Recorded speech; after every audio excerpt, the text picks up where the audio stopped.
बहुत समय पहले की बात है। सत्यलोक नामक एक राज्य था। वहां एक राजा शासन करता था जिसका नाम वीरेंद्र सिंह था।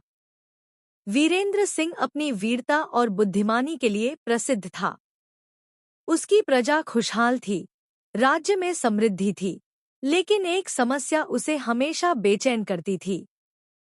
राजा को लगता था कि उसके राज्य में कहीं एक छिपा हुआ खजाना है, जिसे उसके पूर्वजों ने सुरक्षित रखा था। कहा जाता था कि उस खजाने में ऐसी अद्भुत वस्तुएं हैं जो राज्य को कभी भी संकट से उबार सकती हैं। राजा ने अपने सैनिकों और मंत्रियों को कई बार खोजबीन के लिए भेजा, परंतु वर्षों तक किसी को कुछ हाथ नहीं आया। धीरे धीरे लोग इस बात को भूल गए, लेकिन राजा का मन हमेशा बेचैन रहता। रहस्यमयी साधु। एक दिन दरबार में एक वृद्ध साधु आए। उनका चेहरा शांत और आंखों में अजीब चमक थी।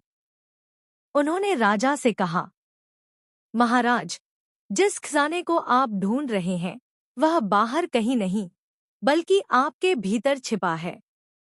राजा चकित रह गया। उसने कहा, गुरुदेव, आप यह कैसी बात कह रहे हैं? खजाना तो सोने, हीरे जवाहरात का होना चाहिए, फिर वह मेरे भीतर कैसे हो सकता है? साधु मुस्कुराए और बोले, सच्चा खजाना धन में नहीं, बल्कि आपके विचारों और कर्मों में है। यदि आप अपने भीतर छिपे इस खजाने को पहचान ले, तो न केवल आप स्वयं सुखी रहेंगे, बल्कि पूरी प्रजा भी और अधिक खुशहाल हो जाएगी। परीक्षा का समय। साधु ने राजा को परखा। उन्होंने कहा, महाराज, मैं आपको एक कार्य देता हूँ। अगले 7 दिनों तक आप अपनी प्रजा के बीच बिना राजसी वेशभूषा के रहेंगे। किसी को यह पता नहीं चलेगा कि आप राजा हैं। आप केवल एक साधारण मनुष्य की तरह जीवन बिताइए और देखिए आपको क्या अनुभव होता है।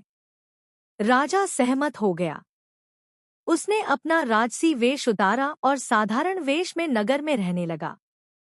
अनुभव। पहले दिन राजा ने देखा कि एक गरीब किसान मेहनत से खेत जोत रहा है, लेकिन उसके चेहरे पर संतोष की मुस्कान थी। दूसरे दिन उसने देखा कि एक माँ अपने भूखे बच्चों को थोड़ा सा भोजन बांट रही थी, लेकिन बच्चों की हंसी ने पूरे वातावरण को आनंदित कर दिया। तीसरे दिन उसने देखा कि 2 भाई झगड़ रहे थे, लेकिन गांव के बुजुर्गों ने समझाकर उन्हें फिर से मिला दिया। राजा ने महसूस किया कि प्रजा के दिलों में सच्चाई, परिश्रम और आपसी प्रेम ही असली खजाना है। 7वें दिन का रहस्य। 7वें दिन साधु फिर आए और बोले, महाराज, अब आपने देख लिया होगा कि असली खजाना सोना चांदी नहीं, बल्कि प्रजा का विश्वास और प्रेम है। यदि राजा न्यायप्रिय, दयालु और सच्चा हो, तो यही खजाना उसके राज्य को संकट से बचा सकता है। राजा की आंखें खुल गईं। उसने साधु को प्रणाम किया और निश्चय किया कि वह अब कभी सोने चांदी के पीछे नहीं भागेगा।